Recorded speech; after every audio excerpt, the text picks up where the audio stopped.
Halo semuanya, pada video kali ini saya akan membahas tentang pusat pertanggungjawaban, yaitu ada dua, pusat biaya dan pusat pendapatan. Sebelum dibahas, perlu diketahui agenda yang akan dibahas pada materi kali ini, yaitu pertama ada bagian pendahuluan, setelah itu pusat pertanggungjawaban, pusat pendapatan, pusat biaya administrasi dan umum, pusat biaya penelitian dan pengembangan, dan yang terakhir adalah pusat biaya pemasaran.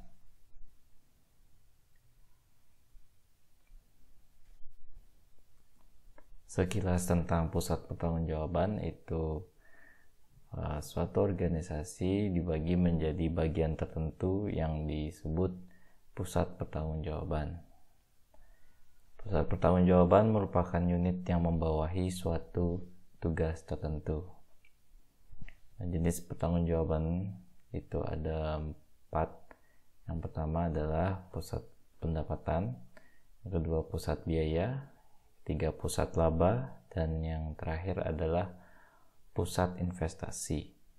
Nah, dalam pembahasan materi kali ini itu akan dijelaskan pengertian dan sifat-sifat dari pusat pertanggungjawaban, 2 jenis pusat pertanggungjawaban, yaitu pusat pendapatan dan pusat biaya, dimana sebenarnya memang ada 4, namun di materi kali ini akan dibahas 2 terlebih dahulu, karena pusat pendapatan dan pusat biaya ini dia relevan dan terkait.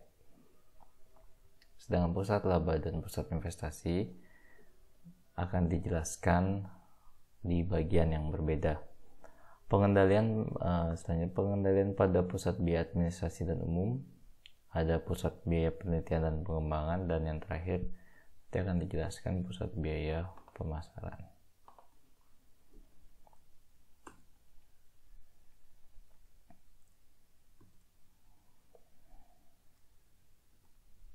Dari pengertiannya itu sendiri, pusat pertanggungjawaban kita bisa lihat merupakan suatu unit organisasi yang dipimpin oleh seorang manajer pertanggungjawaban. Bisa dilihat di sini, bahasanya kan merupakan suatu unit organisasi, maka pusat pertanggungjawaban ini bisa diterapkan pada perusahaan yang memiliki unit. Jadi di materi sebelumnya itu ada jenis-jenis unit, pembagian, diversifikasi, ada yang diversifikasi produk yang sama berbeda produk, ada juga yang tunggal, seperti itu. Nah, jika perusahaan memiliki unit-unit dan ada pusat, nah maka pusat pertanggungjawaban ini bisa diterapkan. Jadi ada kantor pusatnya, ada unit pelaksananya. Nah, dalam unit pelaksana ini ada pimpinan, yaitu seorang manajer pertanggungjawaban, disebut sebagai manajer pertanggungjawaban. Di pusat pertanggungjawaban tersebut juga memiliki hierarki nantinya, dari mulai tingkatan terendah sampai dengan tingkatan yang lebih tinggi. Tingkatan yang terendah itu merupakan pusat pertanggungjawaban untuk unit, seksi, bagian, atau unit organisasi kecil lainnya. Sedangkan tingkat yang lebih tinggi itu sudah ke departemen, unit usaha, atau divisi ya. Di sini juga dijelaskan bahwa pusat pertanggungjawaban itu ada 2. Yang pertama, pusat pertanggungjawaban yang memang melekat pada masing-masing bagian. Ada juga di sini pusat pertanggungjawaban secara keseluruhan. Dan sebenarnya memang itu sama, namun untuk di masing-masing ini itu pecahan atau bagian dari keseluruhan ini.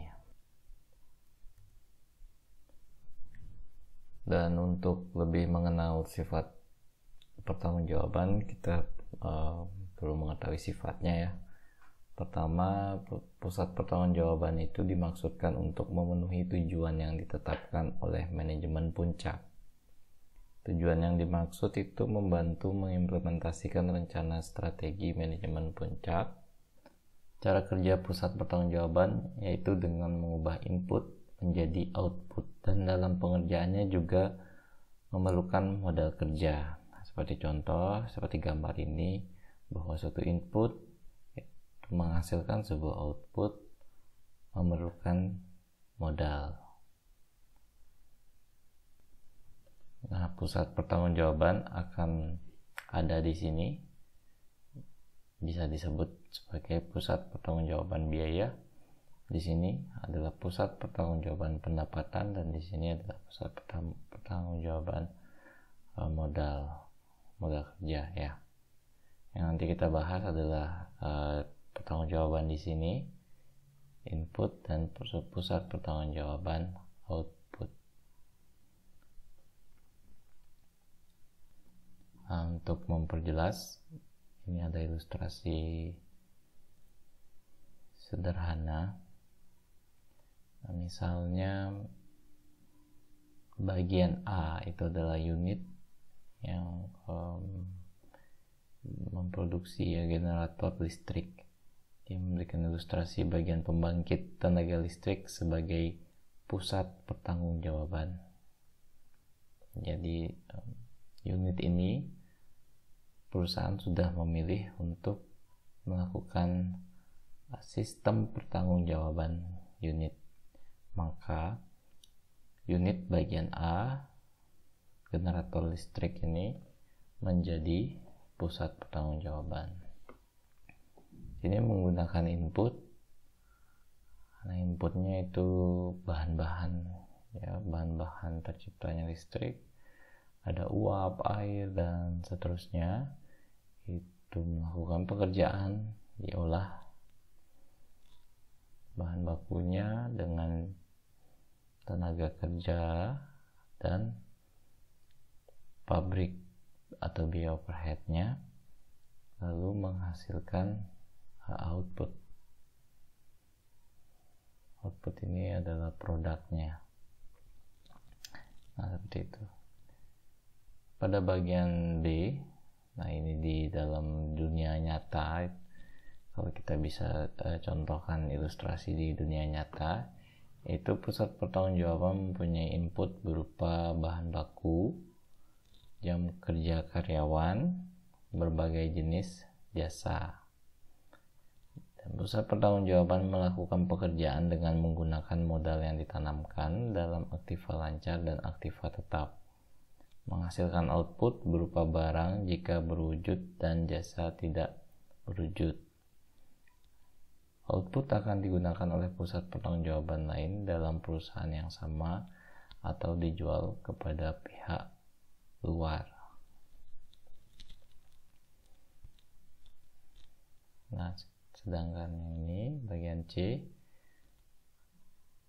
ilustrasi sifat pertanggungjawaban dilihat dari penghasil informasi. Jadi bisa juga pusat pertanggungjawaban ini digunakan sebagai pusat informasi.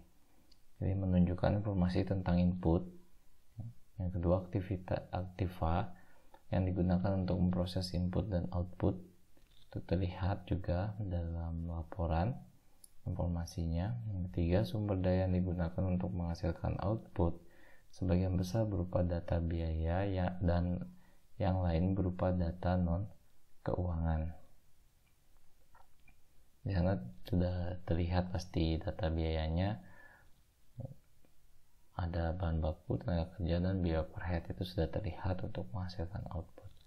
Sedangkan data non keuangan lainnya juga akan diperlihatkan informasinya. Nah, jika output dijual kepada pihak luar, ukuran akuntansi terhadap output disebut pendapatan. Ya, kalau menjual pasti akan diakui sebagai pendapatan. Nah, jika barang atau jasa ditransfer ke pusat pertanggungjawaban lain, dalam suatu organisasi, output diukur dengan ukuran keuangan atau harga pokok barang atau jasa yang ditransfer, atau ukuran non-keuangan, jumlah unit output yang ditransfer. Ini yang dimaksud adalah jika barang itu ditransfer ke bagian pusat, maka harga yang diakui itu bukan harga penjualan, namun itu adalah harga transfer. Nah, materi untuk harga transfer antara pusat dengan unit itu akan dibahas di materi yang terpisah.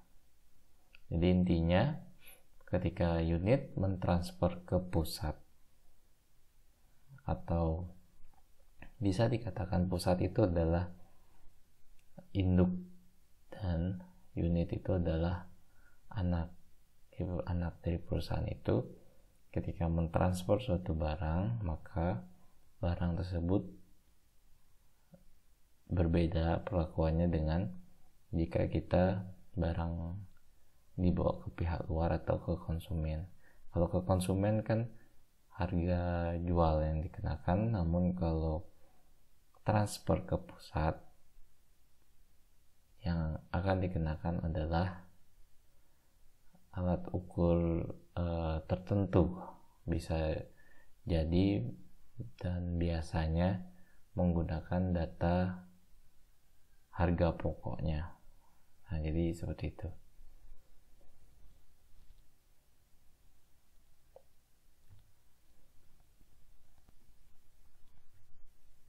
Nah, kita juga bisa lihat hubungan antara input dan output. Jadi, manajemen bertanggung jawab memastikan keserasian input dan output. Manajemen di sini dimaksud adalah manajemen pertanggungjawaban, ya, pusat pertanggungjawaban. Dia harus memastikan input dan output itu agar selaras. Yang dimaksud selaras itu ketika input yang dimasukkan itu adalah sekian misalnya, maka outputnya diharapkan meningkat sekian. Nah, itu adalah satu keselarasan. Jika misalnya input yang dimasukkan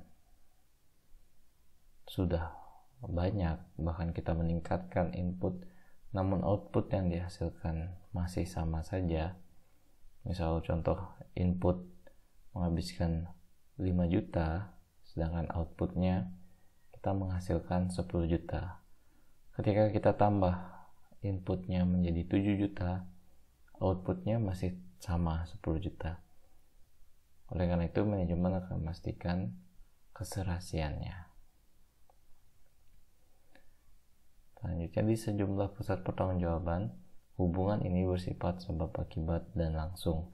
Akan tetapi dalam sejumlah situasi hubungan ini bisa juga tidak langsung. Nah, seperti yang saya jelaskan tadi, jika hubungannya langsung maka inputnya akan berdampak kepada output, sedangkan yang tidak langsung akan berdampak, namun input yang berdampak terhadap output itu akan melalui proses yang lain. Teman tetap itu ada kaitannya. Nah, itu hubungan antara input dan output. Untuk pengukuran input dan output di sini sudah dijelaskan. Pengukuran input dalam sistem pengendalian manajemen itu jam kerja, listrik yang dipakai, kertas yang dipakai diterjemahkan dalam bentuk unit moneter. Unit moneter ini adalah unit yang bisa dihitung dengan uang, ya.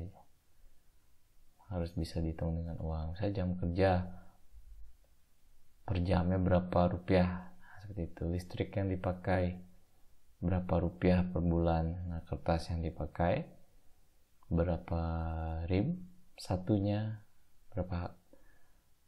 berapa menghabiskan rim dalam satu output ini. Nah, seperti itu. Untuk jumlah moneter diperoleh dengan mengalikan jumlah unit dengan harga per unit. Hasil dari perhitungan tersebut disebut dengan cost atau biaya. cost merupakan ukuran moneter untuk jumlah input yang digunakan. Nah, untuk pengukuran output, pendapatan per tahun merupakan alat ukur penting bagi output sebuah organisasi perusahaan yang berorientasi pada laba. Output tidak terbatas hanya pendapatan saja. Banyak organisasi yang tidak berusaha untuk mengukur outputnya. Nah, di output ini adalah jika dikaitkan dengan pertanggungjawaban, maka ini adalah hasil dari penjualan. Nah, kalau input yang tadi adalah biaya yang diperlukan untuk memproses sebuah produk sehingga nantinya akan menghasilkan, dan pengukuran outputnya adalah berapa yang dihasilkan. Ya, ini berapa biaya yang dikeluarkan, ini berapa yang dihasilkan. Nah, pusat pertanggungjawaban itu ada di sini dan di sini. Di sini memastikan biaya yang dikeluarkan itu sesuai dengan rencana. Di sini memastikan penjualan atau laba itu sesuai dengan target.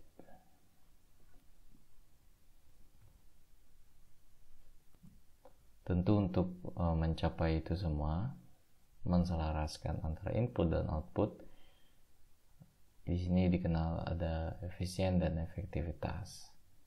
Pengertian efisiensi di sini adalah rasio output terhadap input atau jumlah output per unit input. Pengukuran efisiensi ini diukur dengan cara membandingkan biaya sesungguhnya dengan biaya standar yang telah ditetapkan sebelumnya.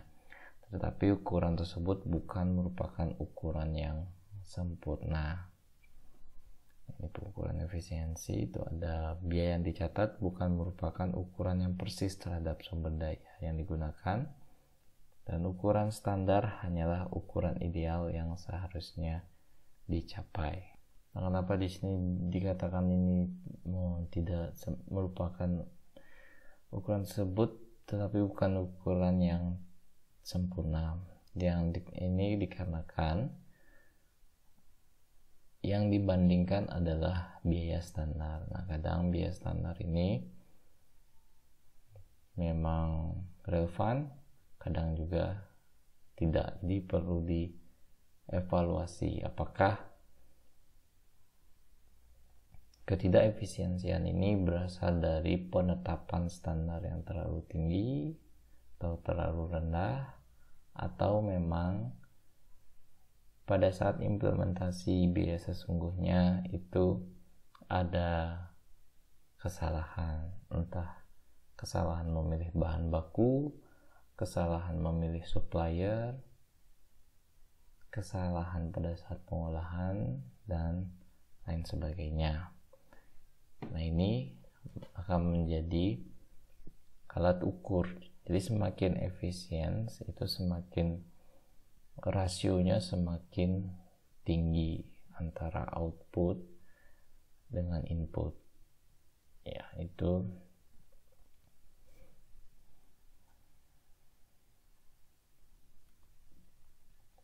sedangkan pengertian efektivitas ini merupakan hubungan antara output pusat pertanggungjawaban dengan tujuannya.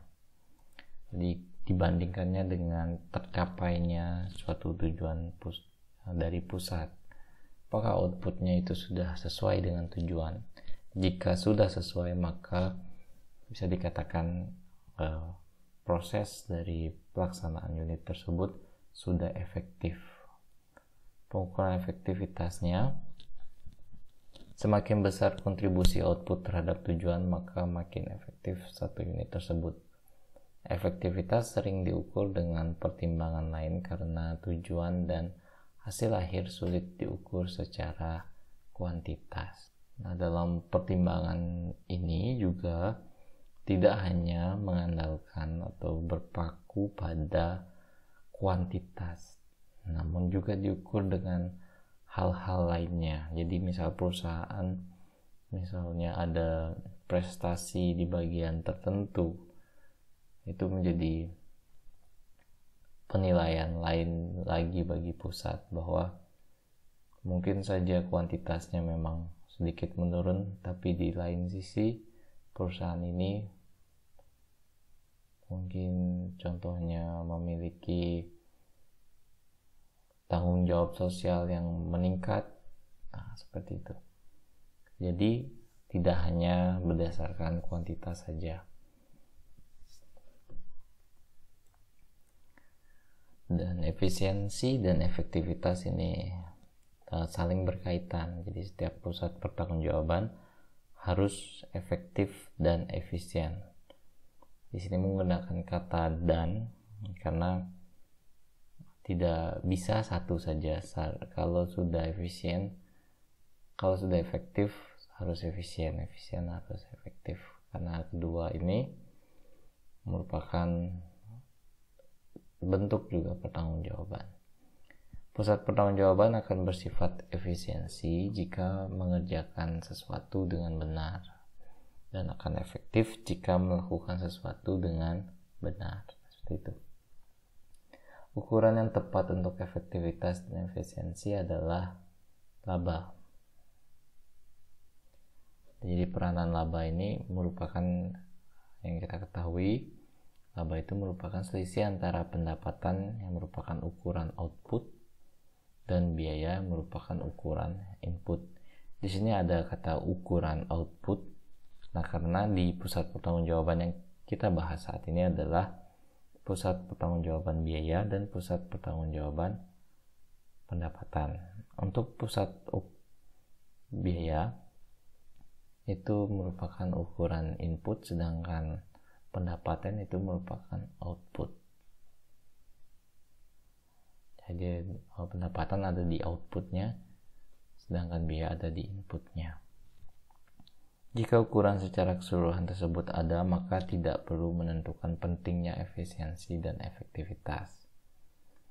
Nah, karena sudah dibahasakan ya, efisiensi dan efektivitas itu berdasarkan ukuran input dan ukuran output, karena itu merupakan suatu satuan yang sama. Jika ukuran secara keseluruhan itu tidak ada, maka sangat perlu untuk mengelompokkan ukuran prestasi dengan menghubungkan salah satu dari efisiensi dan efektivitas. Itu untuk efisiensi dan efektivitas yang perlu diperhatikan oleh manajemen pertanggungjawaban di setiap unit. Tipe pusat pertanggungjawaban yang sebelumnya juga sudah dibahas, itu ada pusat pendapatan, pusat biaya, pusat laba, dan pusat investasi. Untuk pusat pendapatan itu dinilai kinerjanya berdasarkan jumlah pendapatan yang diperoleh. Pusat biaya ini hanya akan diukur berdasarkan biaya yang dikeluarkan. Pusat laba kinerja diukur berdasarkan laba yang diperoleh. Sedangkan pusat investasi yang kinerjanya diukur berdasarkan laba yang diperoleh dan dihubungkan dengan investasi untuk memperoleh laba tersebut. Nah, pusat-pusat ini itu dipegang oleh manajemen yang disebut manajemen pusat pertanggungjawaban. Nah, kenapa ada pusat pertanggungjawaban? Mungkin saya perlu garis bawahi kembali, karena pusat pertanggungjawaban ini menitik beratkan kepada unit untuk mempertanggungjawabkan semua aktivitas yang sudah dipercayai dari pusat, sehingga pusat tidak lagi ikut campur dalam proses unit tersebut. Tidak ikut campur dalam hal ini adalah kebijakan-kebijakan atau peraturan-peraturan pada setiap unit itu cenderung lebih fleksibel. Jadi bisa membuat aturan sendiri unitnya, tapi tidak bertentangan dengan pusat. Sebagai pertanggungjawaban, nanti pusat akan melihat ini semua. Nah, misalnya contoh, pusat menginginkan pendapatan itu adalah 10 juta dan unit sudah bekerja dengan strateginya masing-masing untuk menghasilkan 10 juta. Nah, pada saat menyusun strategi ini, misalnya strategi unit adalah ingin menggunakan strategi tipe A, tapi bagian pusat lebih condong untuk tipe B seperti itu. Nah, di sini unit masih dia bisa memilih menggunakan tipe A atau nasihat dari pusat menggunakan tipe B. Nah, karena ini menggunakan pusat pertanggungjawaban, maka kendali ada di unit untuk memilih apakah strategi unit A atau B. Karena ini nanti akan berpengaruh terhadap hasil perolehan pendapatannya, yang nantinya akan dijadikan pertanggungjawaban ke pusat. Nah, seperti itu kurang lebih. Pengertian pusat pendapatan akan dibahas lagi. Untuk pusat pendapat itu merupakan pusat pertanggungjawaban yang outputnya diukur dalam unit moneter tapi tidak dihubungkan dengan inputnya. Jadi hanya pendapatan saja di sini. Pusat pendapatan merupakan organisasi pemasaran yang tidak mempunyai tanggung jawab terhadap laba. Ya, karena laba itu sudah ada pusat pertanggungjawabannya sendiri. Ini hanya fokus pada pendapatan. Pusat pendapatan juga merupakan pusat biaya. Jadi pusat pendapatan mengeluarkan biaya untuk terciptanya pendapatan. Tak memiliki wewenang untuk menetapkan harga jual dan tidak bertanggung jawab atas harga pokok barang yang mereka pasarkan. Kinerja pusat pendapatan bisa diukur dari pendapatan yang diperoleh.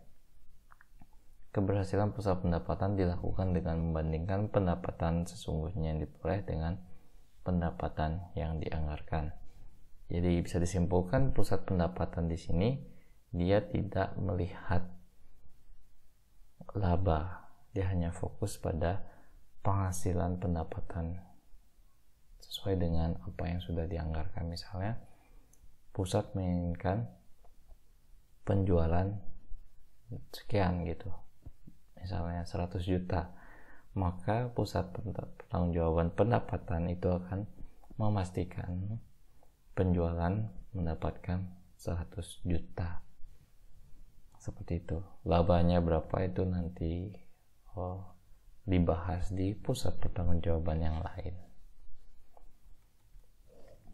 Dan pusat biaya di sini pengertiannya merupakan pusat pertanggungjawaban yang input atau biaya diukur dalam unit moneter, namun outputnya tidak diukur dalam unit moneter.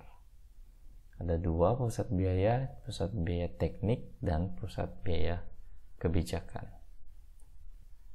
Dan untuk pusat biaya teknik itu adalah elemen biaya yang benar terjadi dan dapat diukur secara pasti karena memiliki hubungan erat dengan output yang dihasilkan. Jadi biaya langsung kayak bahan baku, tenaga kerja, biaya overhead yang secara langsung berkaitan dengan aktivitas pembiayaan. Karakteristiknya, inputnya dapat diukur dalam satuan moneter atau nilai uang ya. Terus outputnya dapat diukur dalam bentuk fisik, 1 pieces, 2 pieces seperti itu. Jumlah optimum dari input yang ingin diproduksi untuk satu unit output bisa diukur. Sedangkan pusat biaya teknik, untuk biaya teknik ini efisiensi diukur dengan membandingkan biaya standar dengan biaya yang sesungguhnya terjadi. Efisiensi jika biaya sesungguhnya tidak melebihi jumlah biaya standarnya. Tidak efisien jika biaya sesungguhnya melebihi jumlah biaya standar yang ditetapkan. Ini penilaiannya. Ini efektivitas pusat biaya teknik diukur atas dasar kuantitas produk yang telah ditargetkan dengan tingkat kualitas dan waktu tertentu.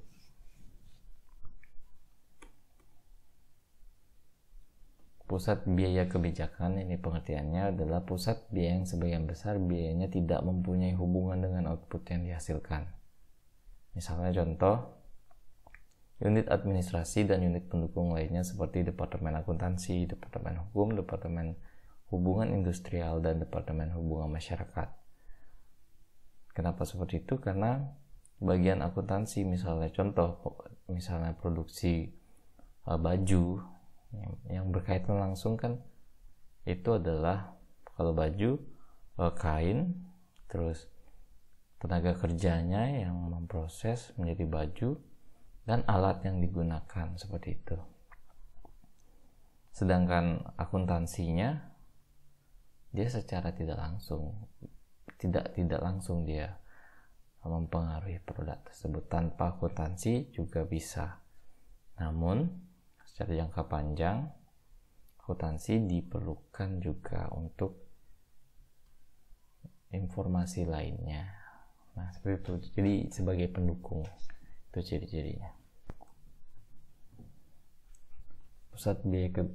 Selanjutnya biaya dalam pusat biaya kebijakan. Untuk biayanya ada yang terjadi harus telah ditetapkan dan diawasi agar tidak melewati batas yang telah ditetapkan. Biaya yang dikeluarkan tidak bisa diukur misalnya dengan membandingkan biaya yang dikeluarkan oleh pesaing untuk pusat biaya yang sama. Selisih antara biaya yang dianggarkan dengan biaya yang sebenarnya jadi tidak bisa menjadi ukuran efisiensi pusat biaya kebijakan. Kenapa tidak bisa diukur sebagai efisiensi? Karena di sini pusat biaya dan pusat pendapatan itu berdiri sendiri. Sedangkan untuk efisiensi tadi kan rumusnya adalah membandingkan input dan outputnya. Jadi bisa kita simpulkan ukuran efisiensi pusat biaya kebijakan itu belum bisa diukur. Namun bisa diukur apakah ini terrealisasi atau tidak, anggarannya melebihi batas atau tidak. Itu misalnya contoh biayanya adalah maksimum beli kain, misalnya kita pakai contoh lagi, kain 5 juta gitu atau 10 juta, maka dalam produksi itu harus sebisa mungkin mematuhi pusat pertanggungjawaban itu, tidak membeli kain lebih dari itu. Nah, itu karakteristik pengendalian secara umum itu ada 3. Pertama, dimulai dari penyusunan anggaran. 2, tipe pengendalian keuangan. 3, ukuran kinerja. Penyusunan anggaran, ini manajer. Dalam penyusunan anggaran, manajer membentuk keputusan anggaran untuk pusat beban kebijakan yang terpisah dari pusat biaya teknik. Jadi dipisah dulu anggaran mana teknik, mana untuk beban kebijakan. Selanjutnya manajer menentukan apakah anggaran biaya yang diajukan bisa mencerminkan biaya yang memungkinkan untuk terjadinya efisiensi. Dalam penentuan anggaran pusat biaya kebijakan, tugas utama manajer adalah memutuskan pentingnya suatu pekerjaan untuk diselesaikan. Teknik penyusunan anggaran yang disebut manajemen by objective merupakan proses formal di mana anggaran yang diusulkan untuk mengerjakan tugas tertentu dan untuk mengukur apakah tugas telah diselesaikan. Ini penyusunan anggaran yang dilakukan oleh manajer. Proses penetapan anggaran dimulai titik awal proses penetapan anggaran itu penentuan perencanaan strategis atau memperhatikan tingkat pengeluaran selama ini dari data akuntansi tentunya. Kedua, jumlah yang direncanakan disesuaikan dengan informasi terakhir tentang tingkat inflasi dan faktor lainnya yang mempengaruhi nilai uang. Yang ketiga, beberapa perusahaan menggunakan teknik analisis yang sensitivitas. Nah, itu proses penetapannya. Dan tipe pengendalian keuangan itu ada pada pusat biaya teknik dan pada pusat biaya kebijakan. Teknik dan kebijakan sebelumnya juga sudah dibahas. Yang teknik ini adalah yang secara langsung berkaitan dengan produk, dengan biaya kebijakan yang tidak berkaitan dengan produk.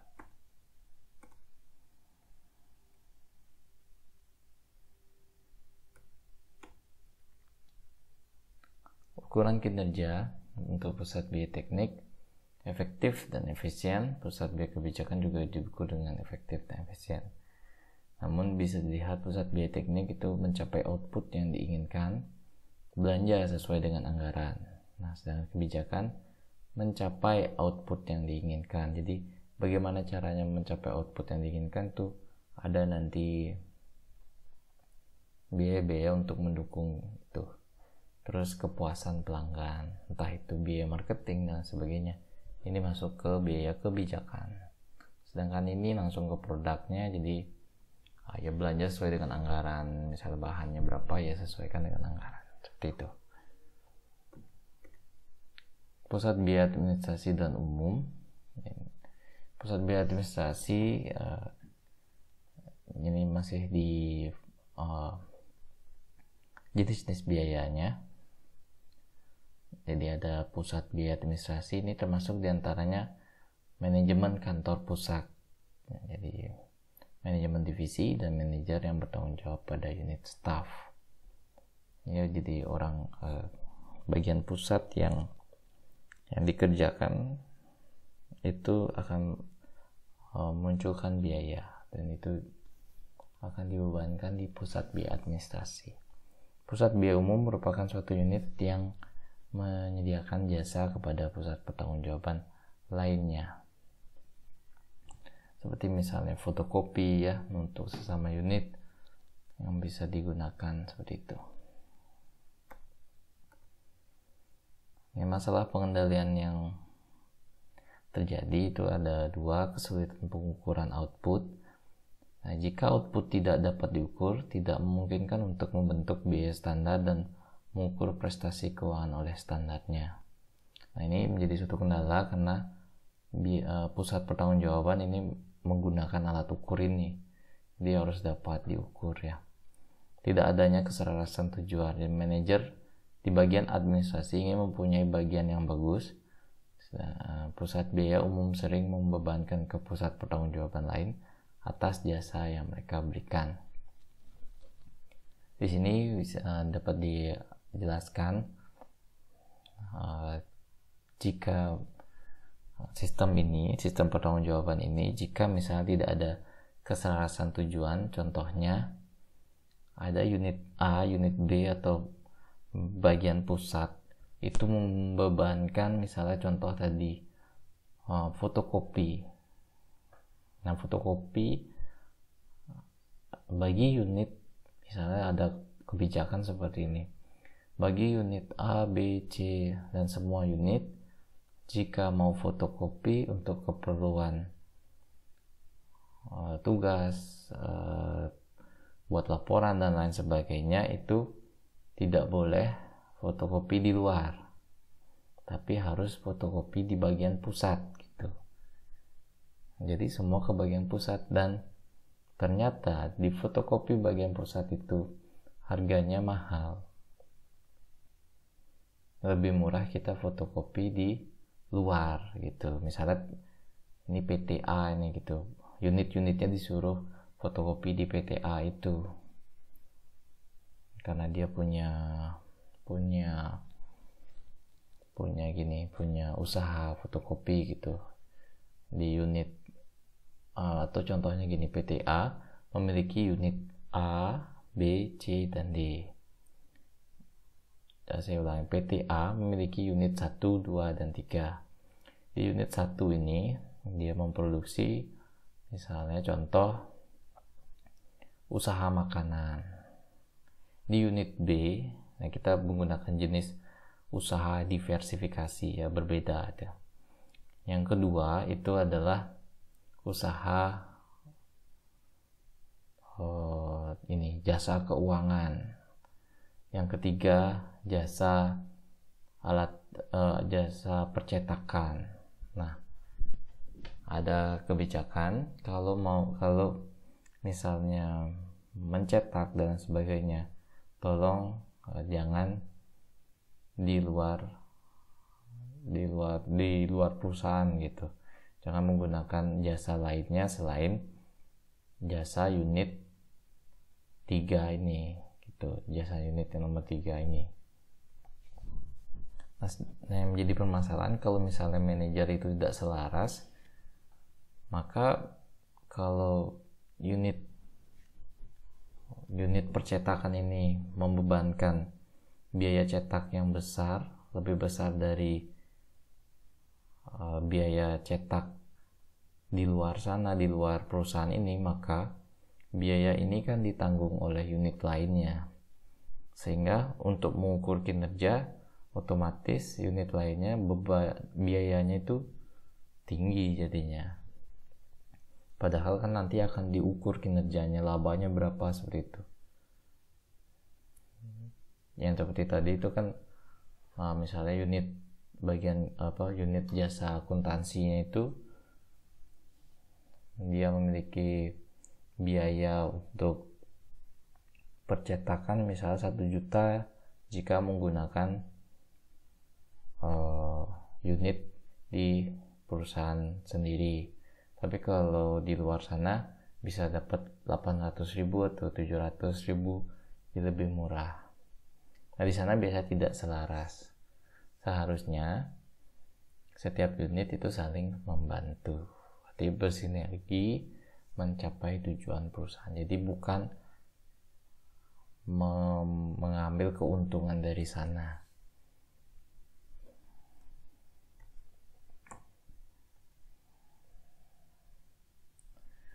Nah, kesulitan lainnya dalam pengendalian biaya penelitian dan pengembangan.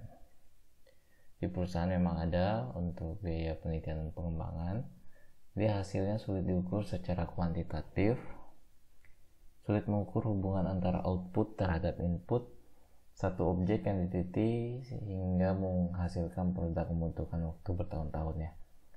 Masalah keselasan tujuan dalam litbang sama dengan masalah pada pusat biaya administrasi dan umum yang tadi. Jadi litbang dapat dikendalikan secara efektif berdasarkan periode tahunan. Nah, ini masalah yang ada di penelitian dan pengembangan. Untuk penyusunan anggaran sebaiknya memuat 3 komponen berikut. Nah, komponen yang membahas biaya-biaya pokok dari pusat administrasi atau umum, komponen yang membahas aktivitas kebijakan dari satu pusat biaya, ketiga komponen menerangkan secara jelas peningkatan anggaran di luar inflasi. Ini yang perlu diperhatikan untuk satu rangkaian dari penelitian dan pengembangan. Pengertian kegiatan penelitian dan pengembangan, kegiatan litbang itu merupakan suatu rangkaian yang hasilnya dapat dirasakan dalam jangka waktu yang lama. Jenis litbang ini, jenis yang pertama adalah penelitian dasar yang merupakan penelitian yang tidak direncanakan. Jenis yang kedua adalah penelitian yang memiliki tenggang waktu yang lama sebelum satu penelitian dasar menghasilkan produk tertentu. Proyek pengujian satu produk, jadwal dan anggaran yang dibutuhkan bisa diestimasi. Biaya tersebut bisa menjadi acuan dan dibandingkan dengan biaya sesungguhnya terjadi. Jika biaya dalam suatu penelitian tidak menguntungkan, maka harus segera diakhiri. Dan biaya ini ya merupakan biaya kebijakan ya. Biaya kebijakan, dan ini sifatnya jangka panjang. Perusahaan melakukan penelitian untuk mengetahui bagaimana langkah perencanaan selanjutnya yang tepat. Namun jika biayanya terlalu tinggi, maka ini tidak diprioritaskan. Jadi segera diakhiri gitu, seperti itu bahasanya. Jadi program litbang itu terdiri dari sejumlah rencana untuk perusahaan berupa cadangan untuk kegiatan tak terduga. Dievaluasi setiap tahun oleh manajemen puncak, dewan direksi, manajer produksi, dan manajer pemasaran. keputusan Dewan Penilai kadang-kadang mengandung unsur subjektivitas.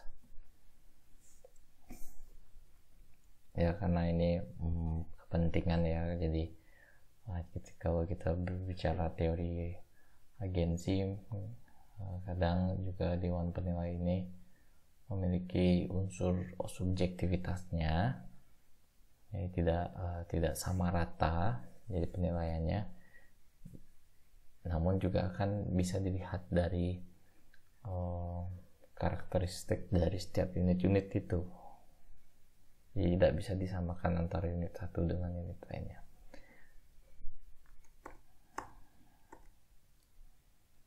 Di sini juga ada anggaran tahunan. Perlu diketahui anggaran tahunan juga. Kenapa? Karena di sini sebagai tadi kan sebelumnya kita selalu membahas dibandingkan dengan anggaran realisasi dibandingkan dengan anggaran. Nah ini anggaran yang dimaksud. Jadi merupakan penjadwalan biaya yang diharapkan pada tahun tersebut. Nah, jika anggaran tahunan sama dengan rencana strategi dan proyek yang telah disetujui, penyusunan anggaran dilakukan secara rutin. Fungsi utamanya membantu perencanaan kas dan personalia ya. Nah, jika itu terpenuhi akan membantu ini. Penyusunan anggaran memberikan kesempatan manajemen untuk mencari program litbang lainnya, menjamin biaya sesungguhnya tidak melebihi anggaran tanpa disetujui manajemen. Jadi ibaratnya sebagai patokan lah untuk berbelanja nanti untuk keperluan bahan baku, dan berapa sih menghasilkan itu dilihat dari anggarannya. Dan anggaran ini dibuat berdasarkan penelitian tadi.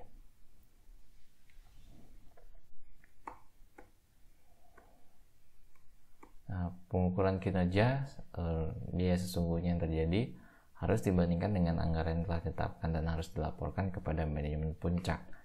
Jadi rumusnya seperti itu untuk ukur kinerja biaya sesungguhnya dengan anggaran yang telah ditetapkan. Untuk tipe pelaporan keuangan yang ditunjukkan pada pimpinan itu ada dua. Membandingkan ramalan terakhir dari total biaya dengan jumlah yang disetujui untuk masing-masing kegiatan. Ini laporan biaya sesungguhnya pada masing-masing pusat pertanggungjawaban dibandingkan dengan jumlah anggarannya. Untuk pusat biaya pemasaran, ini bentuk pemasaran itu ada dua: kegiatan yang berhubungan pemenuhan permintaan, kegiatan logistik, atau usaha untuk memperoleh order atau penawaran, itu kegiatan pemasaran. Jadi ada dua ya, kegiatan pemasaran dan kegiatan logistik. Kegiatan logistik ini pengertiannya kegiatan yang memindahkan barang dari perusahaan ke pelanggannya. Nah, pusat pertanggungjawaban yang menjalankan fungsi ini pusat biaya teknik yang bisa dikendalikan dengan biaya standar dan anggaran yang disesuaikan untuk menunjukkan perbedaan biaya masing-masing volume kegiatan. Ini merupakan biaya teknik, bukan biaya. Kalau kita ingat sebelumnya yang saya bahas itu ada biaya teknik dan biaya kebijakan. Nah, ini termasuk biaya tekniknya untuk logistik ini. Nah, sedangkan untuk pemasaran dia masuk ke biaya kebijakan. Ini merupakan kegiatan untuk memperoleh order. Kegiatan yang dimaksud seperti pengawasan kegiatan pemasaran, melakukan training, supervisi, dan dari tenaga salesman, iklan, dan promosi. Ini hampir mirip seperti tenaga akuntansi yang tadi, yang merupakan biaya kebijakan seperti itu. Dan bentuk kegiatan pemasarannya itu ada yang adanya penghasilan di mana kegiatan tersebut memiliki implikasi tertentu, adanya kegiatan untuk mendapatkan pesanan logistik, terus adanya biaya penawaran barang dan tidak ada ukuran yang tepat berapa jumlah yang layak dikeluarkan. Inilah aktivitas kegiatan pemasaran.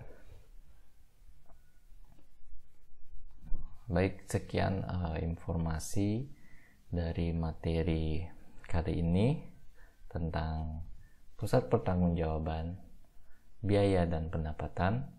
Semoga dapat memberi informasi tambahan, dan atas perhatiannya saya ucapkan terima kasih.